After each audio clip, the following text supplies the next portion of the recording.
ببندم شهروندم همیشه مقررات باید رعایت شه.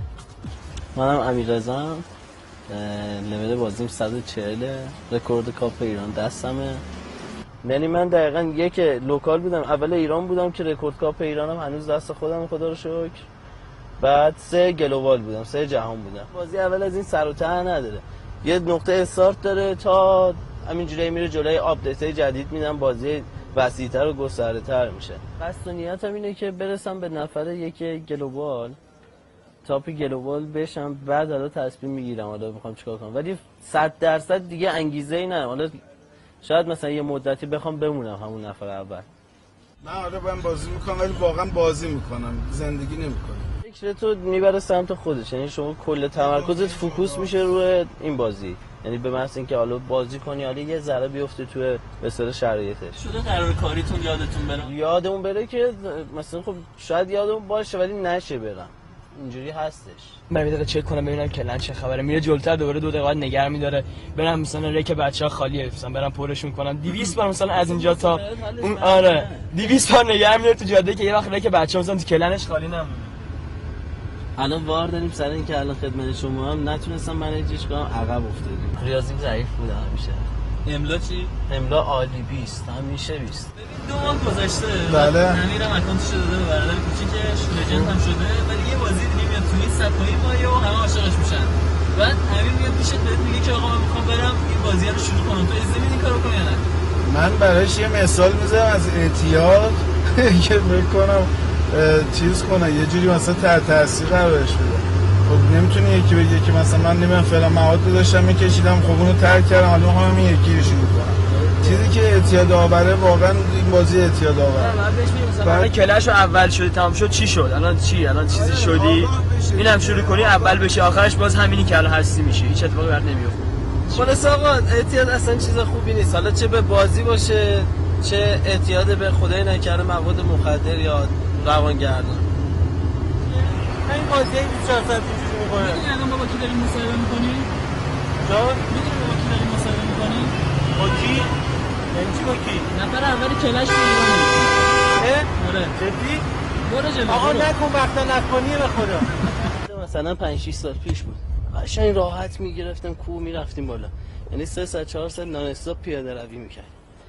یه حدوداً چند ماه پیش دوباره با بچه‌ها برنامه ریختیم بریم کوه. رفتیم همون نیم ساعت رفتیم بالا. دیدیم همون پیرمرد شدیم. وایسه مثلا دیدیم نمیتونیم بریم بالا. پشیمون شدیم برگشتیم اومدیم. بازم هر دیگه چیزی نیست. نیستش. 70 تومن دیگه میدی؟ نه دیگه. چقدر مثلا؟ حالا مثلا ماهی شاید 600 چیزی نداره که بیاره بالا خود طول بده. آخه دیگه پول ندی که فایده نداره، به چه دردی نه دیگه دیگه همه چیز مرحله آخرش رسید. برای یک شدن هم باید هزینه کنی؟ آره 100%. چقدر؟ هر اتک تقریبا $5. بعد من رفتم جم خریدم، همین داداش بزرگم علیرضا انقدر منو سرزنش کرد، دعوا کرد که چرا رفتی پول واقعی دادی ریختی تو بازی کو، الان پوله کجا رفته؟ اون جمی که خریدی کو، چرا من نمیبینم؟ اون که در میاری در ازای هم هزینه که میکنی یه آورده‌ای باید داشته باشی، درسته یا نه؟ آقا شما میری 1 کیلو گوشت میخری، آوردت اینه که گوشت خریدی، ولی مثلا 1 میلیون تومان رو شما ببر بده به بازی، چه آورده‌ای برات داره؟ این بازی انتهاش به کجا میرسه؟ بازی شروع کردم هیچ وقت فکر اصلا نمی‌کردم که حتی مثلا یه ریالی مثلا خرج اصلا بخوام واسه یه چیز مجازی بکنم، هیچ وقت اصلا نمیتونستم فکرشو بکنم. یا هدفی نداشتم که مثلا من بخوام نفر اول مثلا ایران باشم یا حالا نفر اول گلوبال باشم، اصلا حتی بهش فکر نمی‌کردم. طرف کارمنده، بعد کل حقوق یک ماهشو زن و بچه‌م داره، کل حقوق یک ماهشو هزینه این بازی کرده، بعد زندگیشون اصلا جدا شده، یعنی کلا یه همسر کلا خانم آقا از هم جدا شدن و بچه‌م بلا تکلیف مونده. حالا سوالی که برای خیلی پیش اومده خیلی پرسیدن اینه که کسی که 70 میلیون هزینه کرده برای یه بازی آیا مثلا میاد کمک کنه به کسایی که واقعا نیازمندن؟ یا صندوق محک تو خونتون هستش، 2 تا هم سفالیش هم هست. پولایی بوده که رسیده دستم و حالا بیشتر لازمش نداشتم، یعنی 100% اولویت‌های دیگه زندگی من بالاتر هستن. حالا این مثلا اولویت 5 6 من خودم به شخصا رو میگم، حالا کاری ندارم. اگر به دلم بیفته که واقعا طرف نیازمنده، واقعا نیاز داره، در حد توانم بدون اینکه اصلا بهم رو بزنه خودم کمکش میکنم. برو مستقیم میرسی یه تو زده بابایی شهر. شما بابایی شهر رو با مستقیم میری تا تازه بخوری اول جاده که بری از میدونه رو برو سمت یه میدون میری سمت راست. زده بابایی شهر تاپ بده، زده اتوبان بابایی. خیلی بد مسیری انتخاب به نظر اگه بهم میگفتی مثلا نفر اول کلش آف کلنی چی فکر می‌کرد؟ مثلا متوجه می‌شد خودت نه خوش میدی آدمای این سنی بازی رو دیدم آخر دست بقیه افراد جامعه، حالا بچه‌هاشون. چند ساعت کتاب می‌خونی؟ کتاب نه ولی روزنامه می‌خونم.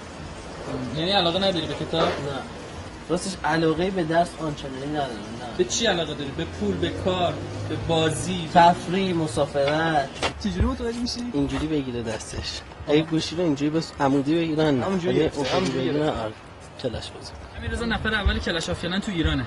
راهنمایی نمیخوای بگیری چجوری پلن تو ببری بالا، چیکار کنی؟ من الان خودم لول 58 ام. دوم بازی رو شروع کردم. نسبتا فول تانه هفتم. آره. ولی همین تا برسیم. آره. چقدر در ساعت بازی می‌کنی؟ بیشتر روز رو بازی می‌کنم. یعنی همیشه که خونه شیلد نداری همش تو بیاد آره. احتیاط داره؟ خیلی. دوست چه بازی می‌کنی؟ شما چه بازی می‌کنی؟ اینم بازی می‌کردش ولی الان بازی نمی‌کنه. یعنی اگه یه روزی کلا همه چی نابود بشه یا این شرکت اعلام کنه این بازی تموم شده چه اتفاقی میفته؟ براش فقط یه شمع روشن می‌کنی یا نه؟ نمیشه که خود هنگ کنگ پیاده راه میفته میره. نمیشه اینجوری یه دفعه بدون اینکه بگم بازی رو کلوزش کنم. این اینقدر این بازی ولی چرا آخه کلوزش کنم؟ این همه درآمد داره به نظر خیلی درآمد و خیلی جای کار داره. حالا جا داره. آره مثلا کلش من خوندم آخرین بار 3-4 ماه پیش روزی 1,500,000 در میاره. 1,000,000 دلار مثلا 500,000 دلار. یه بازیه اصلا لازم نیست به خاطرش خودکشی یا دیگرکشی کنیم. مثلا من که الان نفر اول از نظر کاپ شدم، حالا از نظر لول هم مکس لول همه دیفنس هم مثلا کاری نداریم، چیز خاصی به دست نیاوردم، یعنی فرقی به حالم نداشته. حالا یا همون امیررضایی که بودم هنوز هستم. خیلی خوبه که اینو کلا به چشم یه بازی ببینیم. یعنی من خودم همیشه سعی کردم و هر کسی هم که از نزدیک میبینم که داره این بازی رو میکنه، حالا به خنده پیام میرسونم، میگم یه بازیه، اصلا خودتون رو به خاطرش اذیت نکنید.